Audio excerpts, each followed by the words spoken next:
acaba toda a minha programação aqui, né? Eu estou meio mediador com toque, sabe? Eu não posso. Eu sou mediador com toque e acho sempre muito complicado fazer a apresentação de mesas com 3 convidados, porque não é a vida toda duplos, bilhões, né? Deus, o diabo, o marido, a mulher, etc. Então, 2 sempre fica mais simples. Nesse caso, nós não temos apenas 3, nós temos 6. Não é quase uma roda pizza, mas é porque cada um dos autores aqui, todos são escritores, convidados, tem o seu fantasma, né, que está aqui atrás da cadeira, meio que criando os passos de cada um de nós. Aqui ao meu lado, eu estou no Sório, escritora nascida em Buenos Aires, uma das escritoras com maior projeção internacional da Argentina, entre os autores contemporâneos, está muito traduzida a 18 idiomas, sua novela, seu romance, há 20 anos que foi publicado aqui, há 20 anos, em 1999, em 1999, pela editora Objetiva, teve um grande sucesso. Depois disso, ela já também teve publicado seu romance Céu de Branco, em 2008, pela editora Planeta. Porém, depois disso, ela que coordena oficinas de narrativa, morou muitos anos aqui na Espanha e retornou há pouco tempo a Buenos Aires, em 2020. Nos últimos anos, ela já publicou diversos romances, continuou sua carreira de prosa, sendo que os últimos são Carinhoso com Saída, de 2009, e La Capitana, de 2012. Ao lado de Elsa, nosso grande conhecido, escritor brasileiro, José Eduardo Agualusa, escritor nascido em Roma, criado no Rio de Janeiro, estudou agronomia, silvicultura, embora depois ele vai explicar como me parece uma operação fantástica, que é fantástico, alguém se forma em agronomia, silvicultura, se torna um escritor com uma carreira tão expressiva. O Agualusa vive atualmente em Lisboa, colaborou com o Jornal Português Público, desde a sua fundação, e uma extensa obra, sendo que eu não gostaria de mais ou mais de 20 títulos, mais de 20 romances, além de peças de teatro. Ele estreou em 1989 com um romance chamado A Conjura. Depois disso, publicou alguns títulos mais conhecidos de Agualusa no Brasil, São Paulo, que Zumbi tomou um rio, de motivos óbvios, é uma história, uma trama brasileira. Catálogo de Sombras, um livro de contos de 2003. O Vendedor de Passados, que é um romance de 2004, As Mulheres do Meu Pai, um romance de 2007. Barroco Tropical, de 2009, um romance. Teoria Geral do Esquecimento. E corrija, por favor, se estiver errado, Amanhã de Universo, um romance de 2014. Direita temos nossa caçula, Socorro Ascioli, nascida em Fortaleza, em 75, jornalista, doutor em estudos de literatura pela Federal Fluminense do Rio de Janeiro. E uma dessa carreira na publicação de livros infantis e juvenis, sendo que estreou na literatura, na ficção para adultos, este ano, no início deste ano, ela publicou A Cabeça do Santo, um romance pela Companhia das Letras, que também foi publicado no exterior, mas foi publicado na Inglaterra, vai ser publicado. E, cuja criação teve um processo de criação muito curioso, do qual nós falaremos depois, certo? Pois bem, eu não vou passar a palavra a cada um. Então, peço a Socorro que fale do seu fantasma predileto.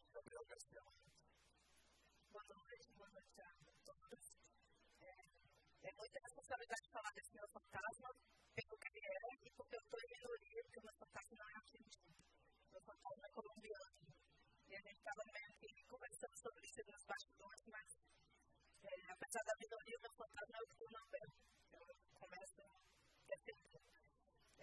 Bom, o que eu posso falar do Gabriel Garcia Marques é da minha relação como leitora do Garcia Marques desde muito cedo. E eu comecei a ler Garcia Marques não pela literatura, mas por um livro de entrevista chamado Espelho de Goiaba. E aí eu queria comentar algumas coisas que são peculiares nesse texto e tem nesse texto como entrada para a obra do Garcia Marques.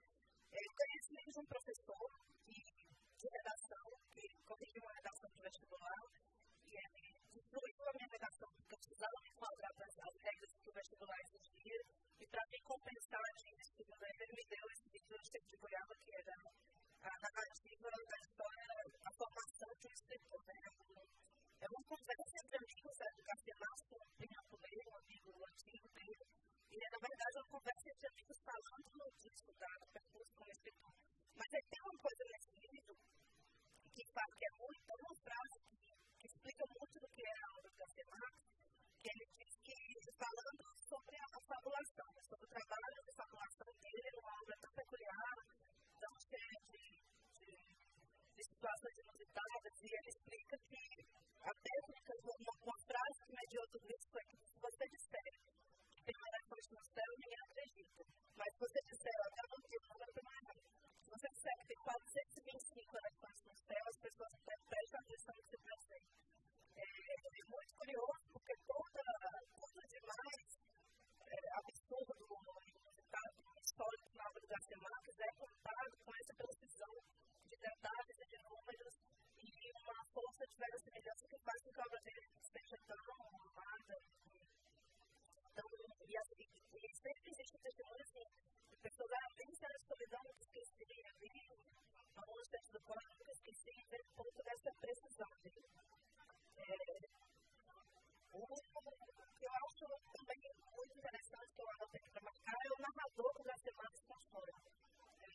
Existe essa relação, às vezes, que eu acho um pouco equivocada, que o Garcia Marques conta as histórias da infância, ele fala daquelas histórias que o ele viveu quando era pequeno, ele fala das coisas que eu vivia com a avó, com a família, mas, na verdade, ele construiu um narrador impressionante, principalmente no Céu de Solidão, que é um narrador que nunca se espanta, mesmo diante do fato mais espantoso, mas diante do fato mais absurdo. E construir um narrador assim é muito difícil.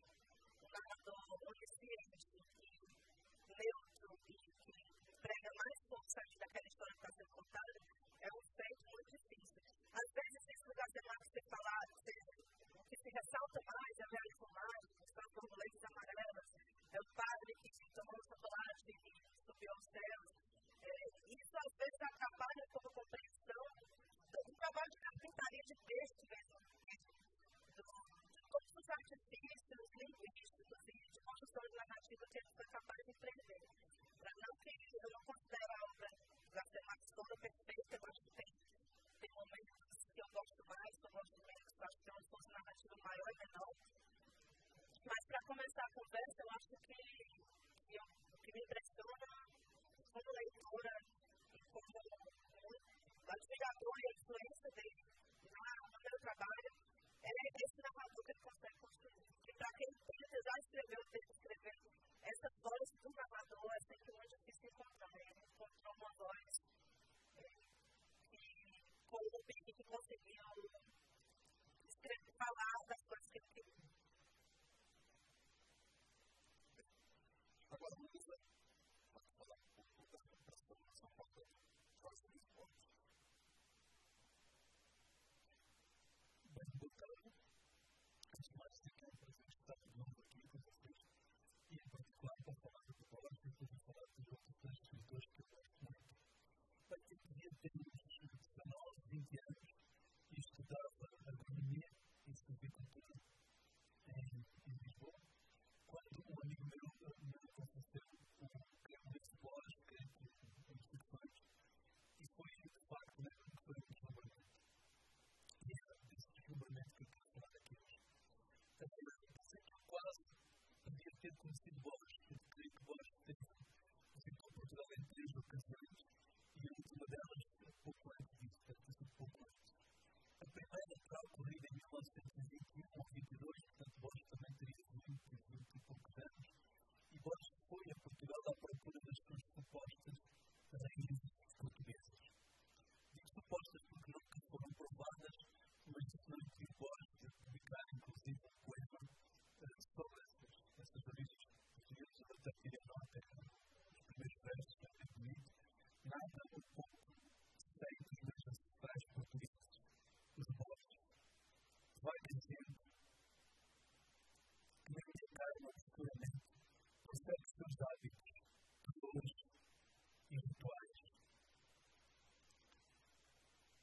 verdade é que pensa-se que Borges exagerava um pouco estas raízes portuguesas para esclarecer as raízes espanholas. E, aliás, em determinada altura fala de sua origem basca e fala disso com muita até conceito racismo contra os bascos, dizendo isso mesmo, dizendo que ele sabe que tinha uma origem basca, mas que faz por esquecer essa origem.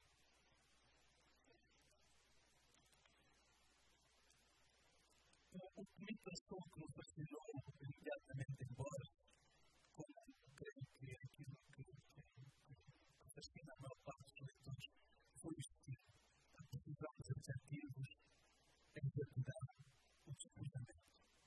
O escritor português António Alçada Batista, que acompanhou Borges nessas duas últimas visitas, disse numa entrevista, falou sobre isto numa entrevista, também tomei nota, e disse que cada palavra em Borges tem um peso e um sentido, e estamos desabituados disso. Estamos metidos numa civilização de slogans, de palavras de ordem, de lugares comuns.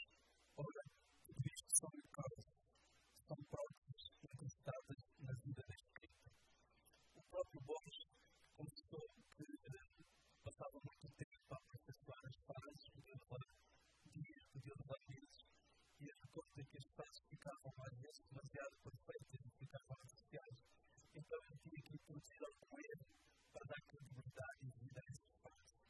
Então, concluindo, em Borges até o erro é calculado, até o erro é estilo. Além do estilo, o que me fascinou também em Borges foi a temática.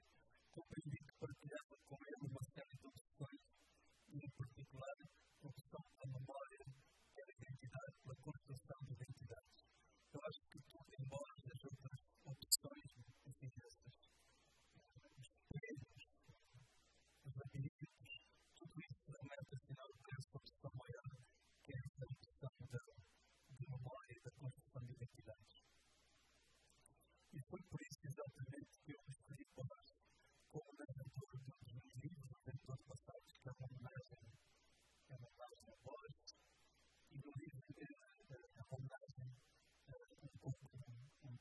um pouquinho diferente, porque no meu livro o Borges reencarna em Angola e reencarna como lagartista, o papel de uma lagartista branca, e é essa lagartista que é o narrador do livro.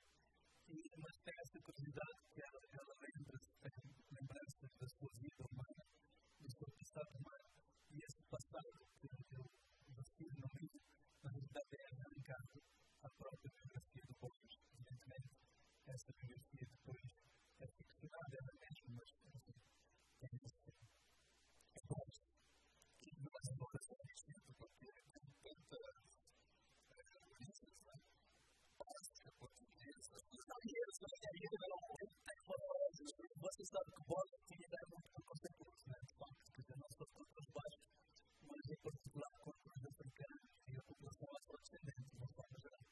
E teve frases, criou frases muito violentas contra a população afrodescendente, até brasileira.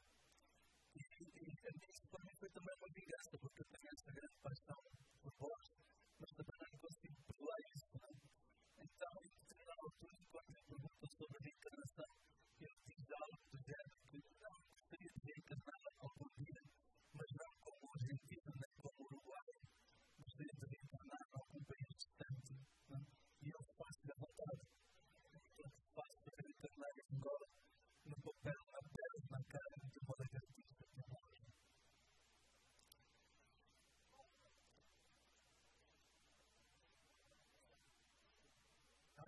Falou várias vezes que eu tenho um livro aqui atrás de mim com algumas frases de Borges, posso procurar, mas várias vezes contra os baixos, que foi uma frase muito violenta dele, porque diz que os baixos não vinham, mas no fundo contra a população africana é mesmo, diz que não deram nada para a civilização, não trouxeram nada para a civilização. Mas isso é conhecido, Borges era muito racista, quando se falava, Borges era racista, era muito racista.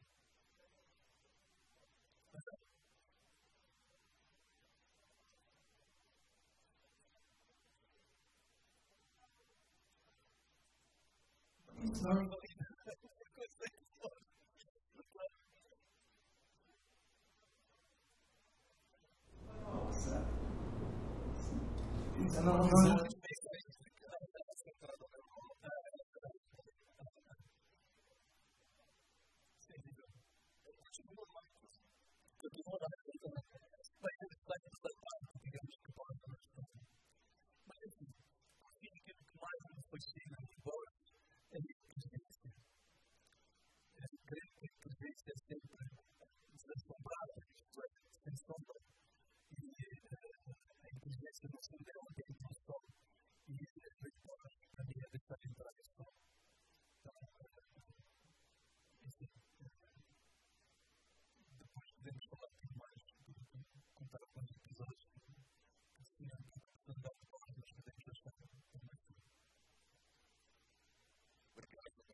Los audífonos, si no te vas a escuchar en portugués. Olá, boa tarde. Eu estou encantada de estar aqui com vocês. Agradeço esse convite e é uma honra para mim vir aqui para falar do meu fantasma, como você chama, do Cortázar. Exatamente hoje, que faz 100 anos que ele nasceu. Cortázar, desde que eu li na adolescência, não me lembro quando que foi a primeira vez que eu li, eu era uma adolescente e nunca deixou de estar comigo. Eu diria que, sem exagerar, que eu vivi com Cortázar e continuo morando com ele, vivendo. Você me olha como tipo, você está louca? Não, não, no sentido de que, sim, eu vou falar que o Cortázar esteve comigo nas boas ocasiões, nas ocasiões ruins. Não houve nenhum caso na minha vida onde Cortázar não estivesse comigo. Então, eu tenho uma relação muito forte com esta obra, mas ao mesmo tempo eu me questionava o que dizer, ou seja, o que escolher com uma obra que, por um lado, é gigante, como eu diria, enormíssima, como falava Cortázar propriamente, quando falava essa brincadeira com as palavras, e é mesmo tão entranhável, porque eu acho que a obra de Cortázar, as histórias de Cortázar, os contos, de uma forma, como falar, não me penetraram e me acompanharam, mas tem dado forma a mim e tem sido muito importantes na minha escrita.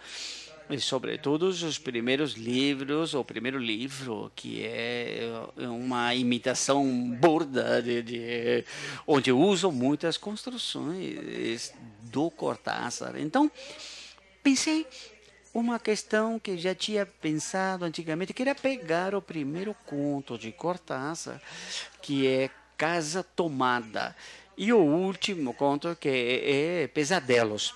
Casa Tomada, embora escrever, eu vou falar do conto que que Borges não, que o Cortázar considera seu primeiro conto e foi publicado pelo Borges, sim, em 1946, e o primeiro conto do seu primeiro livro, embora tenha publicado alguns outros por aí.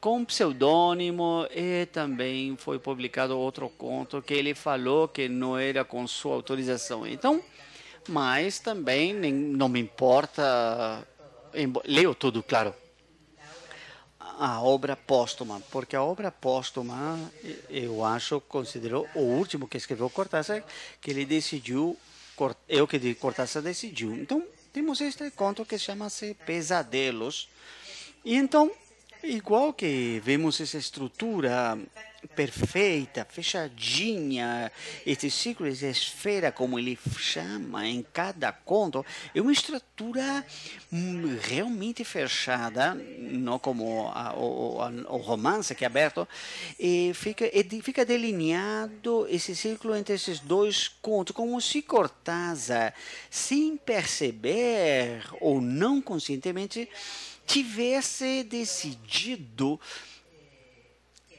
que entre Casa Tomada e Pesadelos ele fechou seu círculo, sua esfera, porque embora saíram também depois outros livros, qualquer leitor de Cortázar não teria qualquer dúvida que Cortázar jamais teria publicado um romance, o Exame, depois o livro póstumo dele. Essas são decisões posterior que às vezes os escritores, a gente às vezes escreve algumas coisas sem pensar o que pode acontecer. Mas o que acontece? Vimos um narrador completamente diferente que apaga seu protagonismo em Casa Tomada e um narrador que gira, que mistura conversas com um narrador num ritmo de uma terceira pura, eu chamo assim, em Pesadelos. Mas tem muitas constantes também. Os irmãos, tem dois irmãos em cada um dos contos. Estes dois irmãos, eles talvez você deve ter lido Casa Tomada. Eu suponho que todo mundo leu Casa Tomada. Então, vimos algumas coisas que são comuns, que para mim, em algum momento, me pareceu entender que talvez era seu último conto, e por isso eu decidi que esse era seu último conto, e isso foi terrível, porque a única vez que vi o Cortázar, porque eu vi ele uma vez só na minha vida, eu falei, seu último conto foi Pesadelos, não foi? E esse, bom, depois eu posso contar esse encontro que eu tive com ele, muito lindo, porque foi um encontro num bairro de Milão. E ele me perguntou por que meu último conto. E como que você sabe que esse é meu último conto? E eu falei com uma soberbia assim, que eu não teria, né? Por uma análise que eu via que entre tudo isto que coincidia, e sempre está as sensações auditivas. Aquilo que em Casa Tomada é algo ambíguo, algo que produz medo, que produz, mas que fica indefinido, e que no final esse ruído faz que a personagem, que é a irmã, vá embora da casa. Em Pesadelos tem um ruído, mas são ruídos de sirenes, tiros, ametralhadoras, mas é algo que acontece lá, que faz um quadro de fundo do conto, onde há uma garota protagonista que está em coma. E bom, em um momento, o que muda, tem um ruído e então aparece um pesadelo. Ou seja, um tremor, algo que é diferente do coma, mas não sabemos a que responde, e temos o irmão dele que chama-se Lauro, e tipo assim, há uns indícios de que ele tem alguma atividade política, embora não fica claro, porque ele não é o centro da história. Então, e os pais, e o médico, tudo gira. E não é que ele esteja falando da situação argentina, simplesmente há ruídos por fora que vão contando este fato que esta criança, esta garota está em coma. Até que, de repente,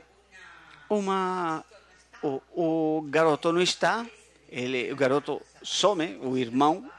Um dia ele não chega na casa, no dia seguinte os dois irmãos começam a se reunir nesse espelho, e nesse momento a garota abre os olhos contra toda a esperança, porque falavam que ela não ia se recuperar. Ela abre os olhos, olha, com essa parte eu gostaria de lerla, né? E nesse momento, desde fora, você vê uns golpes e entra um grupo de militares e ela acorda do seu pesadelo para essa realidade que é o pesadelo em si. Então aquilo que era um problema, algo que não resolvido no primeiro conto, este pesadelo do último. E, aliás, entre o meio dos contos, temos toda a história da Argentina, de Cortázar. E numa coisa que também me interessa mencionar, porque às vezes as pessoas simplificam, normalmente, né? Quando se fala que Cortázar era um escritor até a Revolução Cubana e outro depois da Revolução Cubana, como se, embora ele assumiu um compromisso como um intelectual latino-americano a partir desse momento, mas não é que nunca lhe interessou nada até que um dia caiu do céu. Não, ele fica na obra, ou seja, o que está escrito. Tem um conto que eu gostei muito e que ao mesmo tempo me produzia certa repugnância, que é As Portas do Céu. É um conto que foi questionado muito em Cortázar, que esta questão como racista, porque ele fala de um ambiente de uns personagens que vão a um lugar a dançar tango. Ele é um advogado, um narrador, um burguês que faz anotações sobre os personagens, mas ao mesmo tempo as pessoas não perceberam que, na verdade, o que ele está falando é que é a impossibilidade desse personagem de viver a vida dos outros dois que ele acompanha, que o protagonista é uma mulher que vive no céu da milonga. Então, a milonga é um tipo de música. Então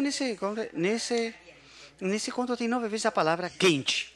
E eu falo porque durante tantos anos sempre todo mundo não gostou e foi criticada essa postura de intelectual snob quando fica óbvio que o que ele está falando é que não ele, Cortázar, esse advogado, o personagem, acompanha este casal quase como um vampiro, no sentido que quer viver uma vida através deles.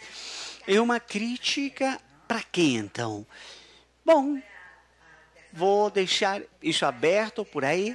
Acho que Cortázar, acho que sim, mudou seu posicionamento, mas a obra é uma só e eu vou continuar escrevendo sem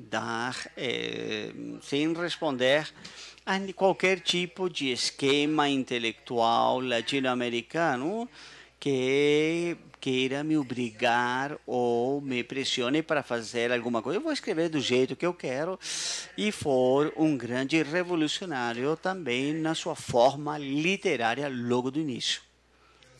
Continuando com o nosso aniversariante,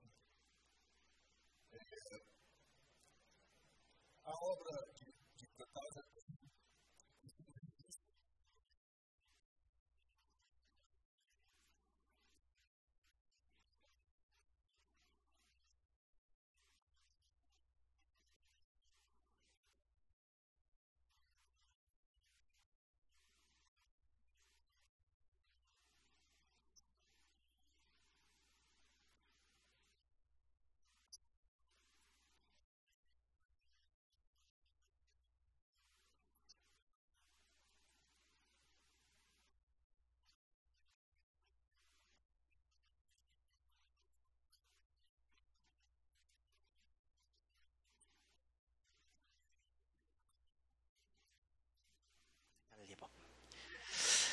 Bom, eu conheço muito bem esse tipo de ideias, eu que acho que começaram a circular antes. Sarai e outras pessoas também, outros escritores muito respeitáveis também.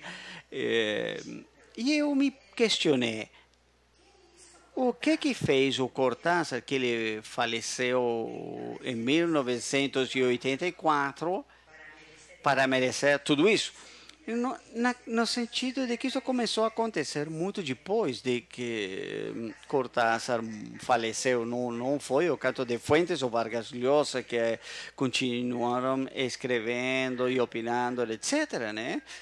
Ou seja, qual é a diferença? E o que tinha Cortázar quando começou isso aqui, que era uma obra para adolescentes? Eu acho que o que o Cortázar teve e tem é que cada vez tem mais leitores. E isso incomoda algumas pessoas. Eu vou falar uma coisa que possa ser um pouquinho rude, mas é algo que também Cortázar dizia. Tem um snobismo muito forte nos meios literários. Cortázar disse de si mesmo que nós éramos nobres e a gente não percebia. Isso eu acho que continua, isso é uma constante que continua. Eu acho que a obra de Cortázar, eu não, para mim a obra não é igual, mas uma experiência. Eu estava no salão de livro de Gijón e o tema, ou todos os autores que falam espanhol, que estávamos na Europa, de vários lugares, falamos sobre o livro fundamental. Mais da metade escolheram Rayuela, que não era a minha escolha. Rayuela não era a minha escolha. Mas quer dizer que verdadeiramente Cortázar marcou muito.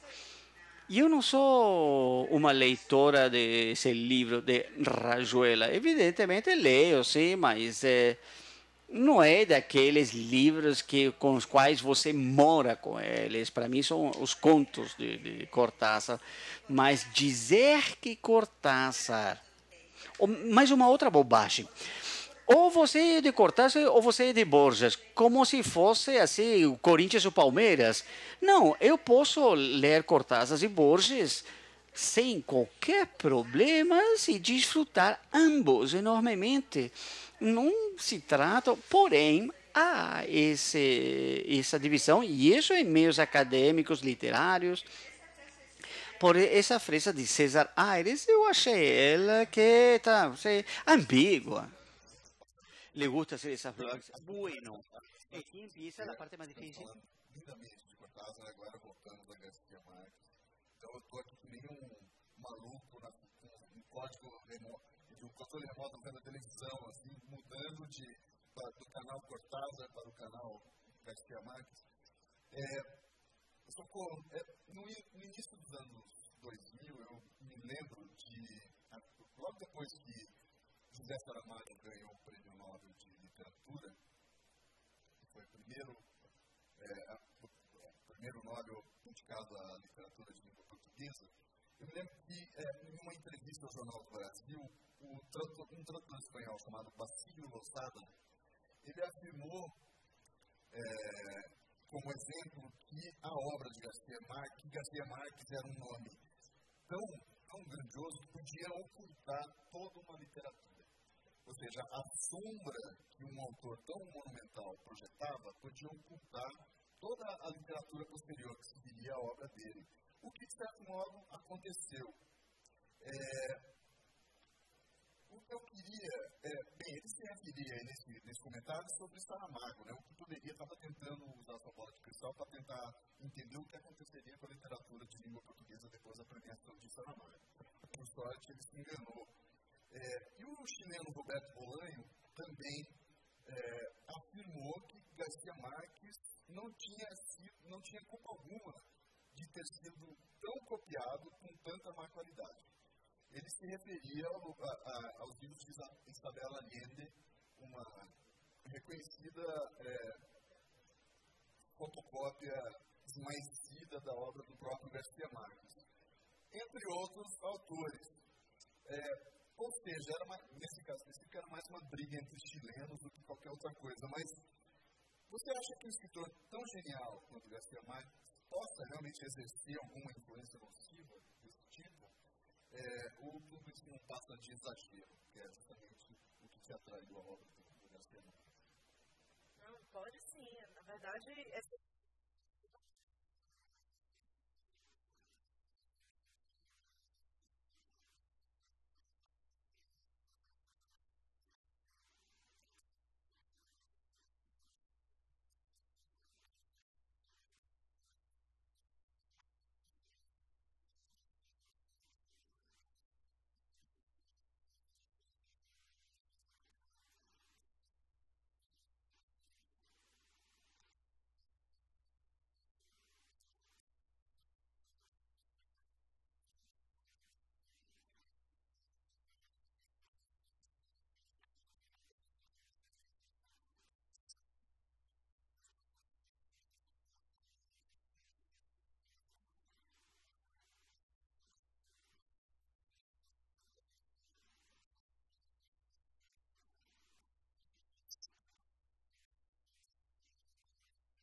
Eu acho que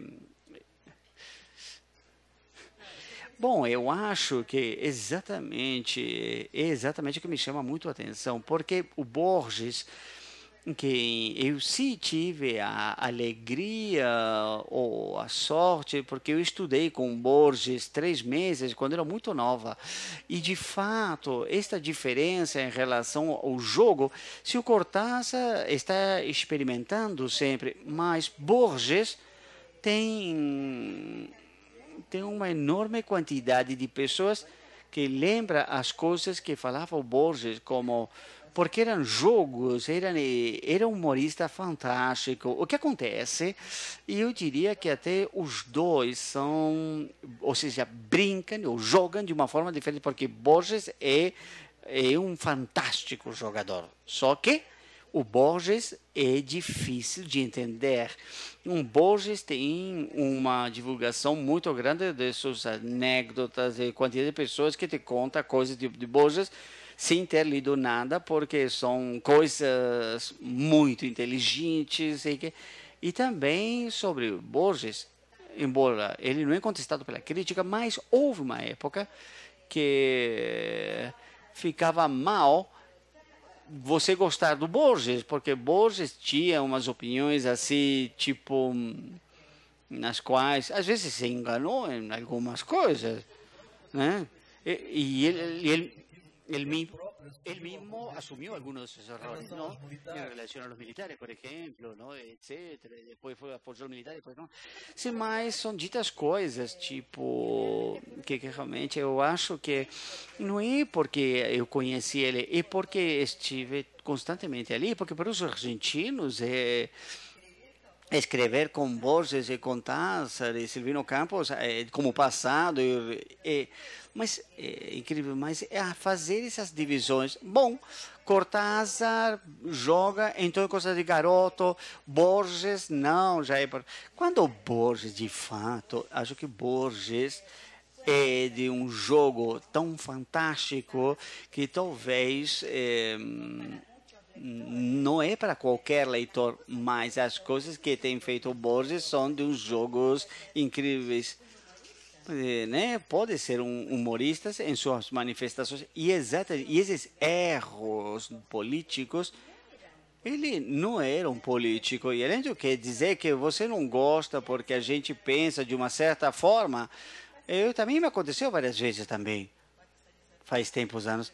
Mas como você gosta de Borges, e por que não? É evidente que eu gosto do Borges, mas inclusive Borges, desculpa, mas eu lembrei agora, né? Ele tem um ensaio que o escritor argentino é sua tradição literária, né? Esse é o ensaio. Então, recortam o Borges com uma frase só para dizer que os argentinos somos todos tão especial, assim, temos uma tradição diferente. Não, Borges não falou isso. Borges falou num contexto que ele falava de uma outra coisa com muita lucidez. E bom, e isso acontece com qualquer obra muito lida, que de fato tem esses três autores, terão seus detratores porque são grandes autores.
Bom, isso acontece com grandes autores que têm sido esquecidos, mas nunca foi o caso de Cortázar. Cortázar jamais foi esquecido, inclusive quando tem estes comentários que apareciam entre pessoas bem letrados, argentinos, essa ida e volta, Cortázar continuava sendo lido por uma infinidade de leitores em muitíssimos países. O que acontece sim é que algum autor muito interessante, muito bom, de repente para de ser lido e eventualmente volta. Talvez são fenômenos, como dizia que vou falar, talvez é porque que é snob, que na verdade essas coisas são conhecidas, o que diz Fabian Casas, etc., dentro de um círculo, porque são escritores. Tem outro grande escritor que é Puig, que também foi muito criticado, e vemos que hoje está Puig ou Puig tem o peso que tinha antigamente, como fora dos ambientes literários. Eu acho que num lugar muito diferente, o Borges, de uma forma incrível, porque escrever como Borges, ou seja, com esse nível enciclopédico e subtil, inteligente, e ter chego tão longe é um mérito incrível. E eu acho que a questão do Cortázar foi, em muitas das suas obras, mais fácil de assimilar. Mas, embora pareça estranho, eu acho que são escritores permanentes, eles vão ficar sempre na literatura. Então, eu acho, são mitos. E por isso pode ser que se fale, bom, você foi embora, volta, tenho que matar você para você ressuscitar.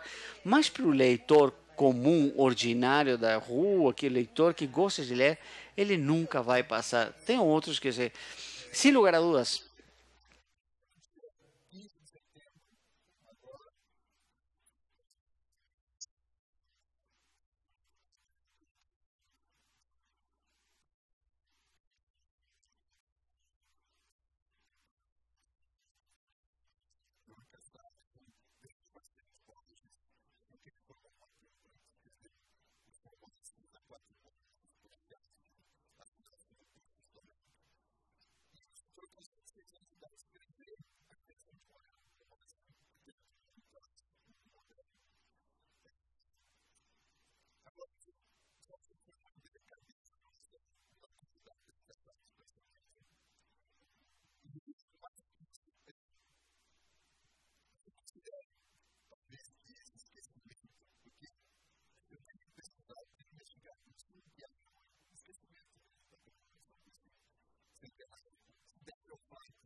Brasil fala do Rio de Janeiro, fala de São Paulo, são as impressões dele sobre essa viagem.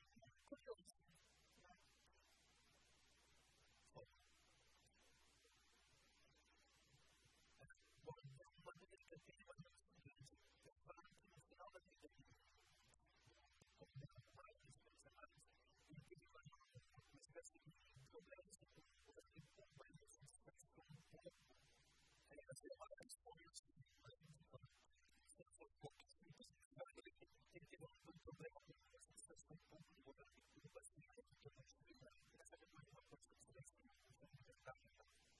Na verdade, ele estava bem doente há muito tempo. E isso aí existe um fato de abafar. Inclusive, em 2006, quando eu fiz o curso, ele já tinha lápis de memória, a memória recente já estava bem comprometida, apesar de durante a aula, se a gente falasse coisas na carreira dele, eu falo do assunto que a gente era condicionado, ele estava super bem, mas já o nome da gente, ele perguntava o tempo inteiro, coisas assim, ele já estava bem, com a saúde bem prejudicada. Tanto é que em 2006 foi algo assim. E a partir de 2007, que foi justamente os 80 anos, ele fez só aquela aparição pública da festa lá no Parque Rio, daquela festa toda que fizeram com o lançamento dessa edição, e sumiu. Então, acho que pode ter, eu nunca ouvi falar desse problema político, dessa questão política, ele tinha casa em Havana, continuou indo para essa casa, continuou viajando para lá. Então, como você falou, acho que talvez seja mal entendido por causa da situação de saúde dele, que, como eu falei, existe meio que um pacto para não falar. A gente, inclusive, eles ainda pediram para a gente, para tirar o país da ponta, para falar de água, e a gente meio que fez assumir o compromisso de não comentar. Então, eu imagino que esse compromisso se estendeu aí com outras pessoas, para que vocês tenham essa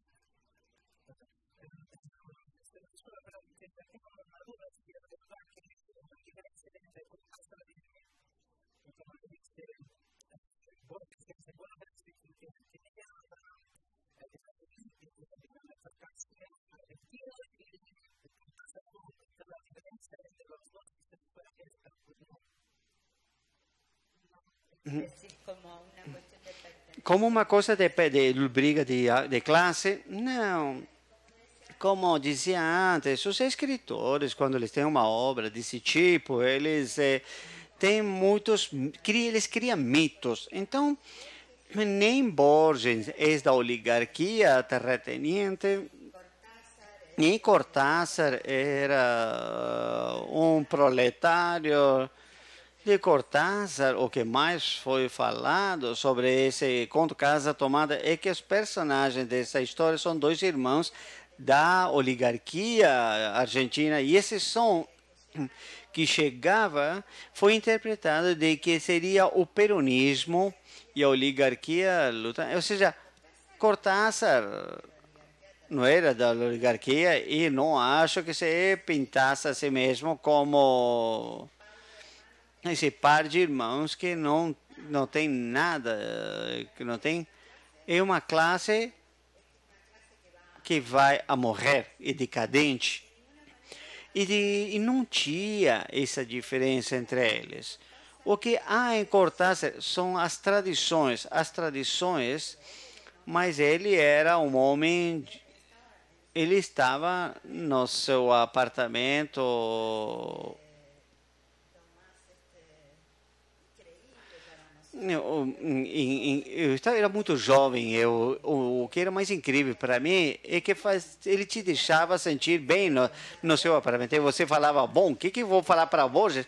Mas era uma pessoa simples, na qual você podia perguntar qualquer coisa, e ele se interessava.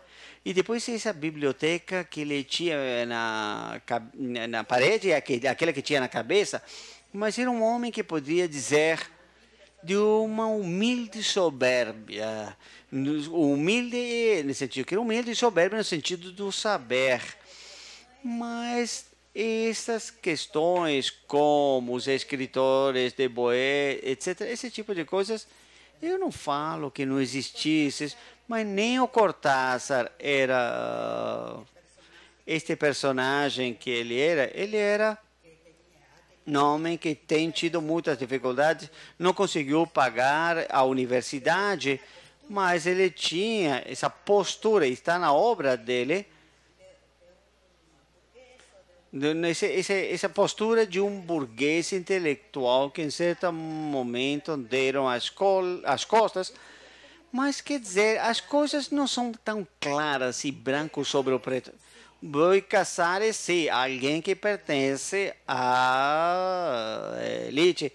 E queria falar uma coisinha que você comentava. Se a gente não tinha estado, não convidamos a Boi Casares, que é o centenário.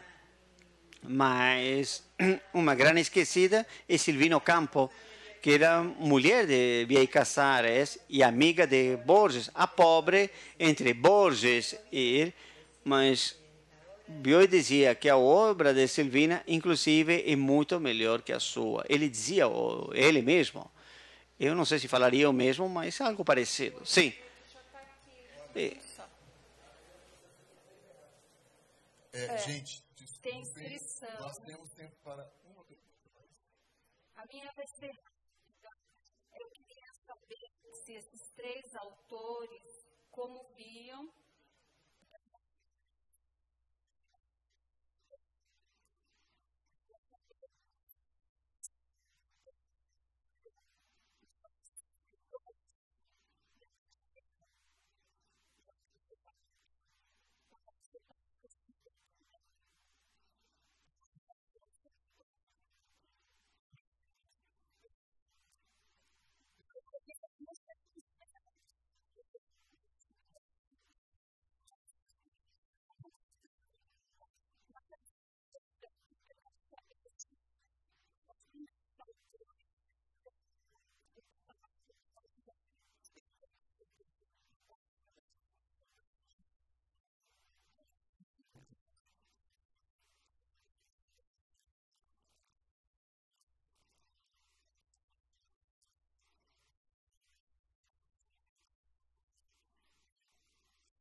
agradecer a Osório, Socorro, o JT Bom, a Balusa. Vai deixar aqui e dentro? agradecer a Embaixada da Argentina no Brasil, que nos deu apoio para trazer a Elza aqui para participar dessa mesa. Muito obrigada.